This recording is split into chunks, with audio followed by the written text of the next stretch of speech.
Railway colony में जो पानी आहे उहो सिर्फ़ु शहर जो थो अचे, जेको मक्की शाह दरगाह खां वठी पको किलो कचो किलो हैदर चौक सॼो पाणी असांजे रेलवे कॉलोनी में अंदरि आहे।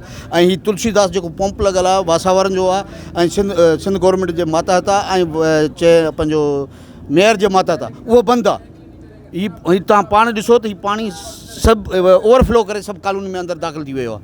4 खां 5 फुट घरनि में पाणी आहे, माण्हू छतनि ते पनाह वेठा हुआ आहिनि ऐं रस्ता जेके आहिनि उहे बंदि थी विया आहिनि, मस्जिदनि खे ताला लॻी विया आहिनि, लाइट बि गुम आहे ऐं लाइट बि हिन महिल ताईं कान आई आहे।